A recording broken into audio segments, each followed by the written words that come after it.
Olá, pessoal, tudo beleza?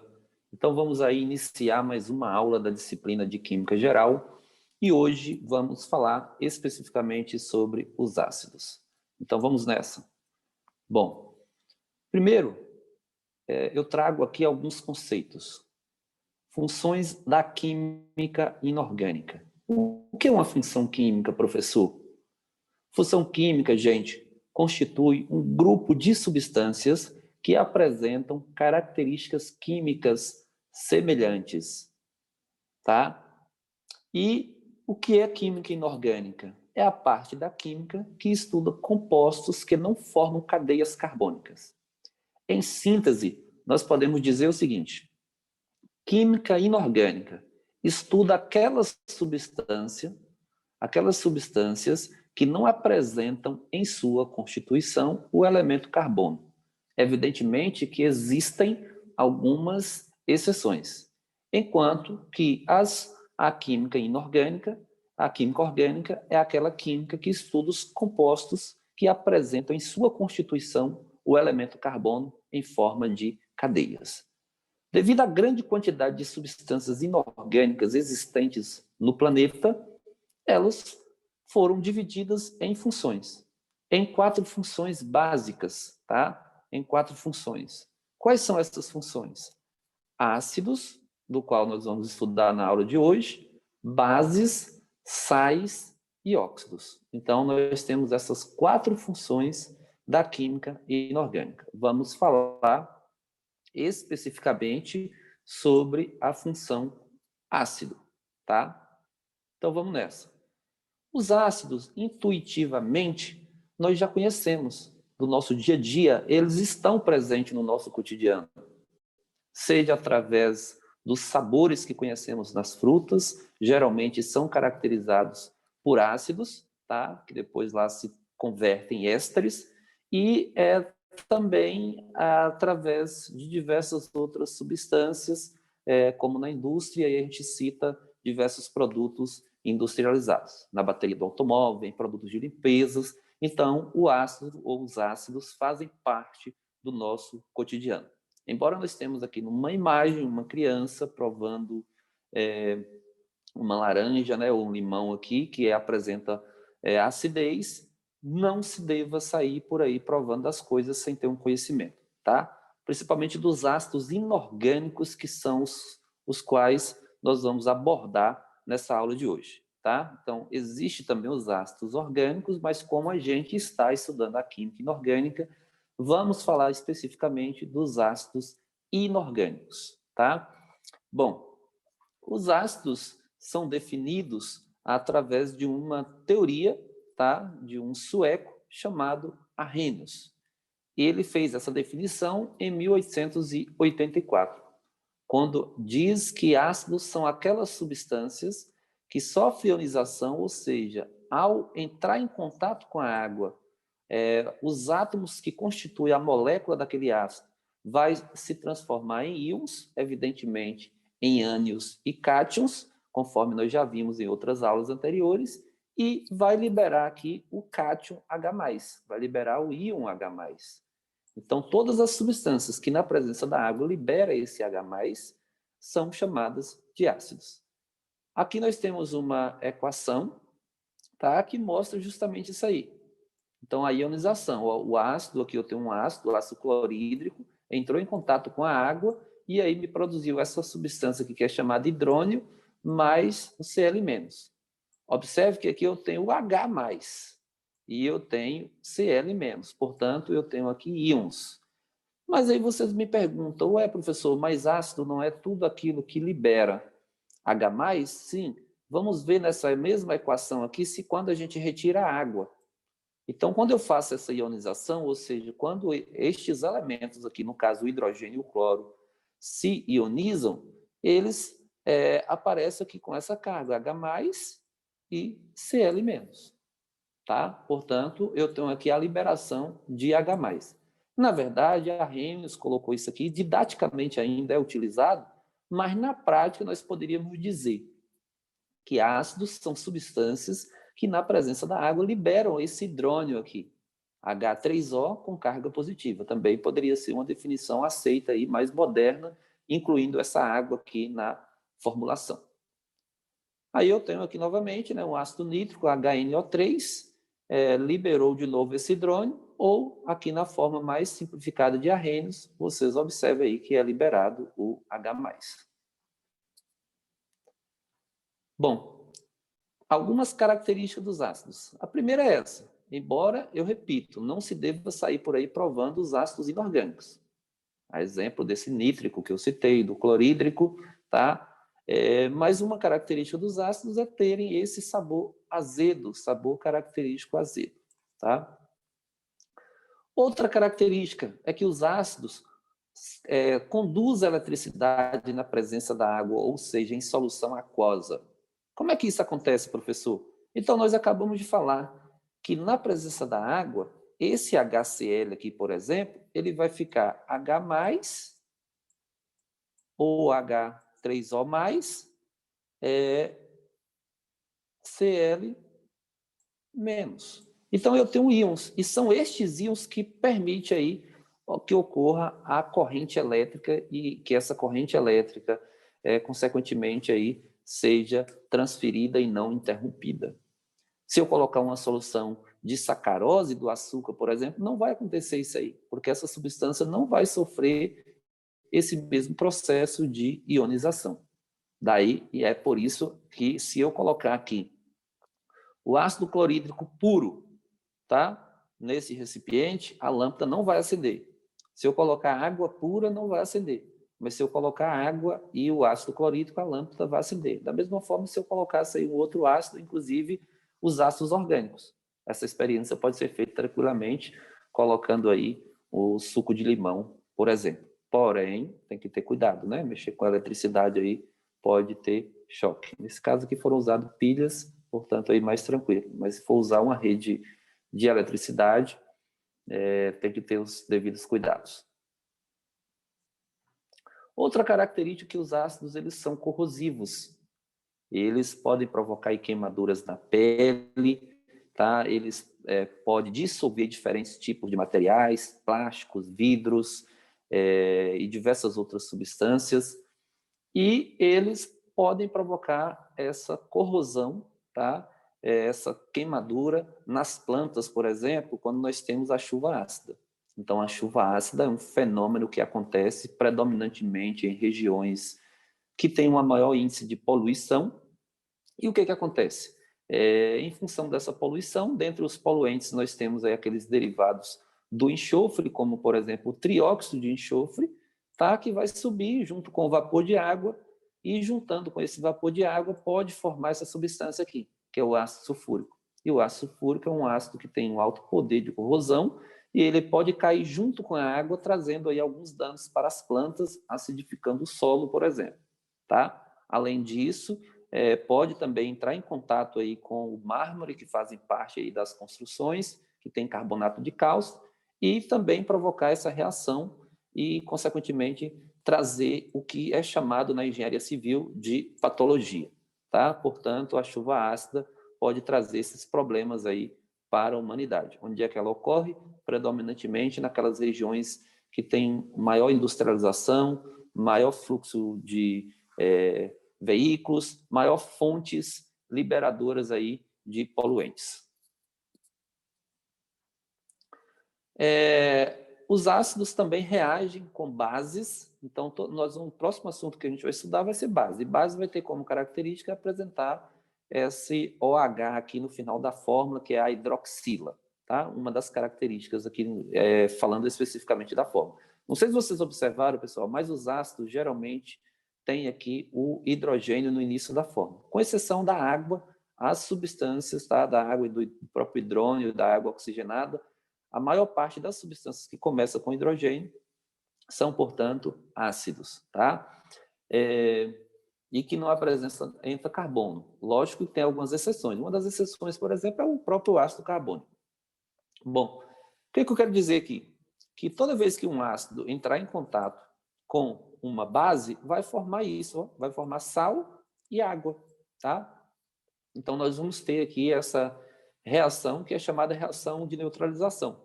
No caso específico destes exemplos aqui, é uma reação de neutralização total. Nós vamos ver também casos de neutralização parcial. Quando é que nós vamos estudar isso, professor? Nós vamos estudar quando a gente estiver falando da função sal. Então, relembrando, vamos estudar 4 funções: ácidos, bases, sais e óxidos, tá? Beleza. Outra característica é reagir com indicadores. O que é um indicador, professor? Indicador é uma substância que, quando está diante de outra substância, promove como característica uma mudança da sua coloração. E aqui eu tenho 3 tipos de indicadores. Tem esse aqui que é chamado de indicador universal, uma substância que é a fenolftaleína, tá? E aqui o papel de tornassol. Também são substâncias indicadoras aqui que encontram-se no mercado, né? São indicadores artificiais que podem ser utilizados aí nos laboratórios. Também temos algumas substâncias que são naturalmente indicadoras, como, por exemplo, o repolho roxo, né? O suco de repolho roxo, de amora, de beterraba, também são substâncias que podem ser indicadoras aí de ácidos e também de bases, como a gente vai ver mais futuramente, tá? Inclusive, essa é uma das aulas que a gente faz no nosso laboratório de química, quando passar aí esse período pandêmico. Bom, nome dos ácidos. Para a gente colocar o nome dos ácidos, vamos dividir os ácidos em 2 grandes grupos. Os hidrácidos, que serão aqueles ácidos que não têm na sua fórmula o elemento oxigênio. E os oxiácidos, que, portanto, serão aqueles elementos, aquelas substâncias ácidas que apresentam o elemento oxigênio. Então, veja bem, quando a gente traga aqui alguns exemplos de ácidos, ó. Então, esse HCl aqui, se ele não tem oxigênio, eu posso classificá-lo, tá? Eu posso classificá-lo como hidrácido, enquanto estes demais aqui são os oxiácidos, beleza? Bom, por que eu estou falando isso? Porque a fórmula para você colocar nome nos hidrácidos é muito simples. Basta usar a palavra ácido, tá? Mais o radical do elemento, mais hídrico. Então, se eu coloquei aqui o HCl, por exemplo, eu tenho, evidentemente, o ácido, o radical aqui do ânion, clorídrico, tá? Ácido clorídrico. Ah, professor, e se fosse HBr, tá? Sabendo que o Br é o bromo, então eu teria aqui o ácido bromídrico, e assim sucessivamente. Toda vez que não tiver na sua constituição o elemento oxigênio, o final do ácido vai ficar aí hídrico, tá? E quando tem, então, o oxigênio, professor? Aí eu posso ter 2 terminações. Eu posso ter a terminação ico ou oso, tá? Vamos ver aqui, eu tenho aqui, ó, o ácido nítrico, HNO3. É um ácido com nitrogênio. E eu tenho outro ácido aqui com nitrogênio, que é HNO2.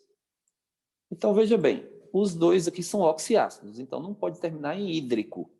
Ele vai terminar em ico ou em oso. Quem vai ser o ico aqui? Quem vai ser o oso? Então, aqui eu vou ter o ácido nitroso, porque tem menos oxigênio, e aqui eu vou ter o ácido nítrico, porque tem mais oxigênio. Então, a regra é basicamente essa. Pessoal, existem diversas regras que a gente pode estar utilizando para classificar os ácidos, tá? Para dar nome aos ácidos. Uma delas é utilizando esse sufixo aqui, que é a parte final, dos ânions. Então, aí tem algumas tabelas, que são tabelas de ânion, lembrando vocês que ânions são elementos ou grupo de elementos que perderam, ou, desculpa, que receberam elétrons e ficam carregados negativamente, tá? Quem doa, quem perde elétrons, fica carregado positivamente e são chamados de cátions, tá? Bom, então nós temos aqui 3 terminações. Quando o ânion tiver a terminação eto, o ácido vai ser hídrico. Quando for ito, vai ser oso. E quando for ato, vai ser ico. Vamos ver isso na prática? Então, eu trago aqui uma tabela, que é a chamada tabela de ânions. Então, com base nessa tabela, você consegue fazer 2 coisas. Você consegue tanto fazer a fórmula do ácido que você deseja fazer, quanto também colocar o seu nome. Vamos pegar aqui um exemplo. Ó, o Cl. Como o H ele tem uma carga positiva, porque ele está na família 1A, então o H, lembrando que H vai ser sempre H+. tá? Família 1A, eu sempre vou ter aqui ele com uma carga positiva. Portanto, ele é um cátion monovalente. Então, se eu quero fazer um ácido aqui com cloro, então eu vou juntar um H com o Cl. Então, agora eu formei um ácido. Qual seria o nome desse ácido? Veja bem na tabela. A tabela está dizendo para a gente que toda vez que o ânion terminar em eto, o ácido vai ser hídrico. Ó, toda vez que termina em eto, o ácido vai ser hídrico. Então, esse aqui vai ser o ácido clorídrico, tá? O ácido clorídrico. E para o iodo, professor, da mesma maneira, ó, como só tem uma carga negativa aqui, eu só preciso de um H. HI, tá? HI. E qual seria o nome? Se também está terminado em eto aqui, o nome do ânion é iodeto, então o nome do ácido vai ter que terminar em hídrico, então vai ser o ácido iodídrico, tá? E assim sucessivamente. E nos ácidos que têm outras terminações. Por exemplo, aqui eu tenho um que terminou em ito. Como é que funciona? Veja bem, olha sempre essa cargazinha aqui. Se é uma, só precisa de um H. Daqui a pouco eu vou explicar essa questão do H. Então, eu tenho aqui HClO2. Qual o nome desse ácido? Se aqui é ito, então ele tem que passar a oso. Aqui a tabela está dizendo, ó, se termina em ito, o ânion, o ácido tem que ir para oso. Então, vai ser o ácido cloroso, tá? O ácido cloroso.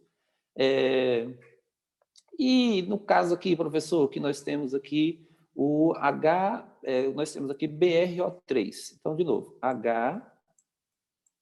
HBrO3. Qual seria o nome? Se aqui terminou em ato, lá tem que terminar em ico. Então, aqui o ânion está em ato, é o bromato, então o nome do ácido vai ser ácido brômico. Brômico. Então, eu substituo esse ato por ico, tá? Então, basta fazer isso aí. Observe que nesse caso agora, nós temos aqui agora ânions bivalentes, ou seja, que apresentam duas cargas negativas. Então, vamos pegar esse ácido aqui, vamos pegar esse ânion aqui bivalente, que ele apresenta duas cargas negativas. Então, quantos Hs eu vou precisar? Um só? Se eu colocar só um H, ficaria assim, ó, HCO, 3, HCO3.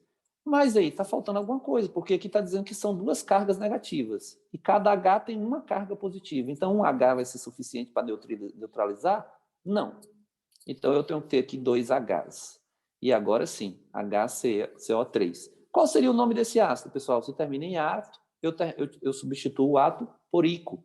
Então, eu vou ter aqui o ácido carbônico, tá? Ácido carbônico. Vamos aqui para outro exemplo. O enxofre, embora a gente chame enxofre, ele recebe o nome também de sulfur, tá? Então, por isso que todas as substâncias aí vinculadas ao enxofre vai aparecer esse radical sulfur, tá? Observe, aqui eu tenho SO4, tá? Então, eu vou colocar aqui, ó, H, lógico que vai ser H2, porque se tem duas cargas negativas, eu preciso de duas cargas positivas para que a soma dessas cargas seja zero, tá? E H2SO4. Qual seria o nome desse ácido, pessoal? Então, se aqui terminou em ato, o nome desse ácido eu tenho que substituir por ico, então vai ser ácido sulfúrico, tá? Então, toda vez que terminar em ato, substitui por ico, tá? E mais outra situação, né? Nós temos aqui também, ó, quantos Hs eu precisaria para formar esse átomo aqui, esse ácido aqui, pessoal? Se eu tenho um ânion aqui trivalente. Então, ó, eu teria que ter H3, porque aqui são três, ó, H3PO4. Terminou em ato, tá? Então eu substituo por ico. Então aqui vai ser o ácido ortofosfórico, tá? Ácido ortofosfórico.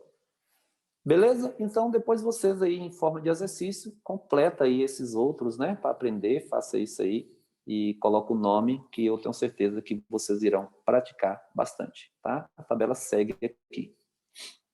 Só para a gente reforçar o que nós acabamos de falar, tá? Então, veja aqui, ó, qual seria o ácido, a fórmula do ácido clorídrico. Então, se aqui tem um menos, eu só preciso de um H, tá? Então, HCl. Qual seria a fórmula do ácido sulfúrico? Então, se aqui tem 2 menos, eu preciso de 2 Hs. Então, H2SO4. E aí eu tenho a fórmula do ácido sulfúrico. Qual seria a fórmula do ácido fosforoso? Então, se aqui é 3 menos, eu tenho que ter H3, porque cada H, eu repito, cada H tem uma carga positiva. E para a gente formar o ácido, a soma das cargas tem que ter zero. Então, vocês vão concordar comigo. Ó, se aqui é 3 menos, está escrito lá que é 3 menos, aqui tem que ser 3 mais, tá? Se aqui está escrito dizendo que é 2 menos, isso já vem no ânion, tá? Aqui tem que ser 2 mais. E como é que aqui é 2 mais, professor? Ora, se são 2 Hs, cada H tem uma carga positiva, então, obviamente, que aqui é 2 mais. Aqui agora eu tenho, será que daria para vocês imaginarem quais os nomes desses 3 ácidos? Veja bem, ó, quando termina em ito, eu substituo por oso. Então, aqui eu tenho um ácido nitroso. Se não tem, ó, pessoal, aqui beleza, terminou em eto, vai para hídrico, mas nem precisava olhar, porque eu já falei, quando não tem oxigênio, basta usar aí essa terminação hídrico, tá? Então aqui eu tenho o ácido fluorídrico. E aqui, ó, terminou em ato, tá? E aqui, consequentemente, nós vamos ter, portanto, o ácido perclórico, tá? O ácido perclórico, tá? Beleza, pessoal? Então, é isso. Vou deixar uma questão aqui para vocês e gostaria que vocês fossem aí nos comentários e comentar com letra A, B, C ou D. Leia a questão, obviamente, e fazer esse comentário aí, tá bom? No nossos comentários aí embaixo, gostaria que você digitasse aí letra A, B, C ou D. Se quiser justificar por quê, beleza. Se não, também não tem problema. Tá ok? Muito obrigado e até a nossa próxima aula ao vivo.